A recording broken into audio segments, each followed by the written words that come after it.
안녕하세요. 지방흡입을 연구하는 강남 더 MC원 원장 김창입니다. 요즘은 옛날과 틀리게 약간의 비만 환자들이 많이 있습니다. 그러나 조금 더 슬림해지기를 원하시는 분도 그만큼 많이 있죠.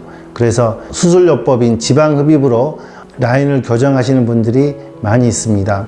얼굴이든 광대, 심부볼, 이중턱, 턱라인, 목살, 등, 그다음에 자라목, 가슴 축소, 윗배, 아랫배, 팔, 그다음에 허벅지, 종아리, 엉덩이 등을 많이 흡입을 하고 있습니다. 지방 흡입은 부작용도 조금씩은 나타나고 있는 실정입니다. 그래서 오늘은 부작용에 대해서 잠깐 말씀드리고자 합니다. 지방 흡입이라는 것은 강제적으로 피부에 절개를 해서 지방을 흡입하는 겁니다. 보통 조각가들은 밖에서 칼로 조각을 하지만 저희들은 3mm 정도 상처를 내서 속을 다듬어서 겉을 만드는 겁니다. 그래서 굉장히 라인을 만들기가 어렵습니다. 그리고 일반 나무나 목재나 돌이 아니고 사람이기 때문에 사람마다 각자 체질이 틀리기 때문에 이런 부작용도 간과할 수는 없습니다. 그래서 지방흡입은 첫째 오시면 디자인하고요. 그 다음에 소독을 합니다. 그래서 수술대에 누워서 수면 마취를 하고 지방 흡입을 시작하게 됩니다. 여러분들이 많이 접하게 되는 부작용으로서 제일 많은 거는 붓기입니다. 흡입을 하기 전에 수액을 넣는데 그 수액에는 출혈을 없애는, 출혈을 될 수 있으면 적게 하는 에피네프린이라는 약이 들어 있습니다. 그래서 그거를 투메센트 용액이라 하는데 흡입하기 전에 그 수액을 몸에 넣습니다. 그거는 출혈을 없애고 붓기를 덜 하고자 함인데 흡입 캐뉼으로 흡입을 하게 되면 아무래도 속에 혈관들이 다치기 때문에 출혈이 조금은 일어나기 마련입니다. 그래서 붓기는 반드시 있는데 보통의 경우 붓기가 거의 다 빠지는 시기는 보통 2달이 약간 넘습니다. 그래서 붓기를 댈 수 있으면 없게 하는 거는 수술하기 전에 멍이나 붓기를 들게 하는 약을 드시면 안 됩니다. 보통 일주일에서 10일 전부터 제 경험상으로 봐서 칡즙이거나 홍삼, 한약, 오메가3 같은 혈액순환제, 베이비 아스피린, 석류, 블루베리 이런 등등 혈액순환을 좋게 하는 약들은 수술 전에 일주일 전부터 끊지 않으시면 수술 뒤에 다른 분보다 훨씬 붓기가 많죠. 멍도 많고 출혈도 있게 되기 때문에 수술하기 일주일 전에는 그런 약들을 많이 끊으셔야 됩니다. 물론 수술 뒤에 사우나나 뜨겁게 하는 거, 술이나 이런 것도 조심을 하셔야 됩니다.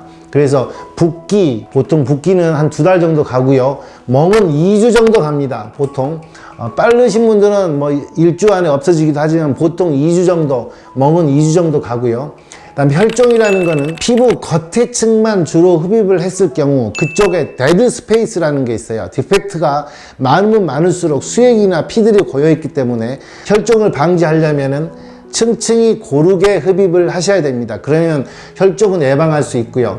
이런 것들은 압박복으로도 충분하게 많이 진전되는 거를 예방하실 수가 있습니다. 그래서 이 압박복이라는 게 사실은 많이 중요하고 압박복도 압박복 기지에 따라서 탄력의 강도가 틀립니다. 압박복도 너무 얇은 압박복을 착용을 하시면 똑같이 압박이 되는 게 아니고 군데군데 되기 때문에 나중에 우리가 염려하는 피부 괴사가 올 수도 있어요. 피부 괴사라는 거는 피부층 가깝게 흡입을 했을 경우 오기도 하지만 압박복이 똑같이 압박이 되지 않았을 경우에 혈액순환을 방해하기 때문에 피부 괴사가 올 수 있죠.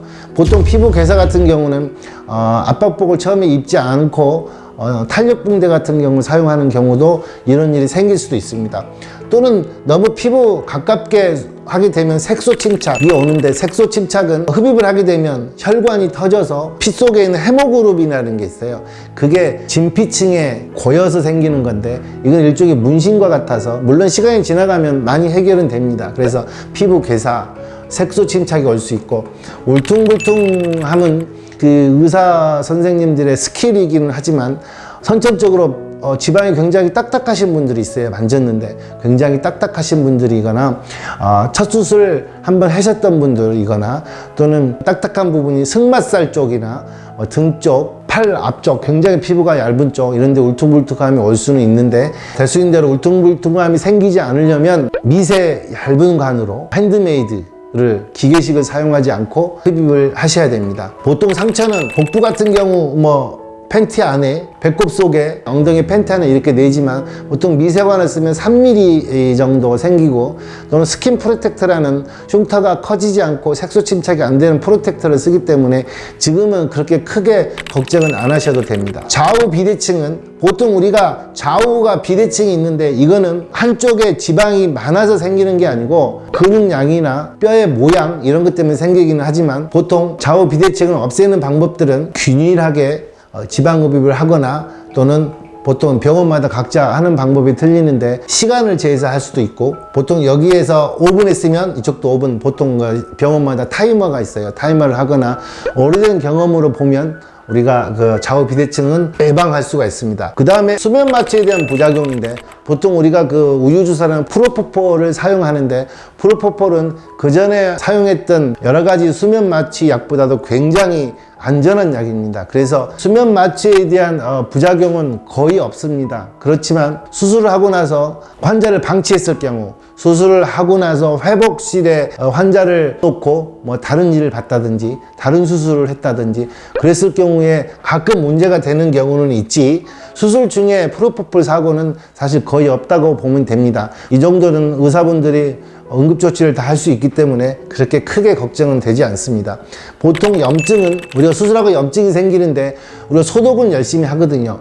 모든 수술의 염증은 수술 중에 생깁니다. 그래서 저 같은 경우는 수술하기 전에 모든 항생제는 다 들어갑니다. 수술하기 전에 엉덩이 항생제, 혈관 항생제, 그 소독도 철저히 하고요. 그 다음에 수술 후에도 소독된 거즈, 저뿐만은 아니겠지만 그런 걸 사용을 해서 요새는 염증이 그렇게 많이 있지는 않습니다. 그렇지만 염증이 생기는 가장 큰 많은 원인은 기초 체력이 떨어졌을 때, 면역이 떨어졌을 때입니다. 감기를 심하게 걸렸거나 또는 해외여행을 갔다 와서 바로 수술하는 경우 면역력이 많이 떨어져 있는데 그 장시간 수술을 하고 수술하고 나서 아파서 못 먹고 또는 약도 등한시하고 그랬을 경우 생기는 거기 때문에 일단 수술 전에 체력 보강을 하고 그 다음에 수술 끝나고 난 다음에도 영양 섭취라든지 이런 걸 잘 하시면은 크게 문제는 없을 겁니다. 그 다음에 우리가 제일 걱정스러운 거는 지방 흡입을 했는데 효과 없음입니다. 효과 없음은 생각보다 많습니다. 이거는 많은 효과 없음이지 효과 없음은 없을 것 같고요. 마지막으로 요요인데 지방 흡입으로 한 번 빼면 안 찌지요? 그렇지는 않습니다. 찌긴 찝니다. 보통 10kg 정도 찌면 원상태로는 돌아가지 않지만 어느 정도 요요가 있는 걸로 알고 있습니다. 그래서 보통 우리가 흡입을 할 때 지방층을 얇은 층, 두꺼운 층, 세 번째 깊은 층을 이렇게 뽑는 이유는 요요를 방지하기 위해서. 그런데 이 부위에 찌기 전에 이미 다른 부위에 먼저 찌기 때문에 요요가 일어날 것 같으면 본인들이 다들 아시기 때문에 요요가 일어나지 않도록 담당 주치의와 같이 상의를 하시면 크게 걱정은 없으실 겁니다. 그 다음에 마지막으로 이제 피부의 처짐인데 피부의 처짐은 여러 가지 상황이 있습니다. 체중이 워낙에 많이 나가셔서 대용량을 하셨다든지 워낙에 피부가 얇아서 탄력이 떨어지시는 분, 수술하기 전에 체중을 빼신 분들이 있어요. 수술하기 전에 체중을 뺄까요? 빼고 난 다음에 수술할 거였는데 수술하기 전에 체중을 빼시면 피부 탄력이 많이 떨어져 있어서 처짐이 생길 수도 있습니다. 나이도 문제고요. 여러 가지 문제가 있는데 저 같은 경우는 반드시 수술하고 체중을 빼셔야 됩니다. 수술 받으시는 병원에 가서 상의를 하시면 될 것 같고 피부 처짐을 예방할 수 있는 방법은 이렇게 세 층으로 빼는 방법도 있지만 압박복이 중요할 수도 있습니다. 보통 우리가 복부를 지방흡입을 했을 경우에 아랫배 처짐이 제일 걱정이거든요. 또는 배꼽 위에 처짐이 걱정이 되는 수도 있습니다. 수술을 하고 나서 처짐이 예상이 되면 압박복을 입으실 때 처짐이 예상되는 곳에 수건을 받쳐놓고 처짐이 해결이 될 때까지 그거를 계속 관찰하고 수술하시는 병원에 가서 상담을 하시면서 처짐을 최대한 예방하실 수가 있습니다. 처짐이 생기는 곳에 수건이라든지 이런 거를 덧대시면 처짐을 최대한 예방하실 수 있을 것 같습니다. 감사합니다.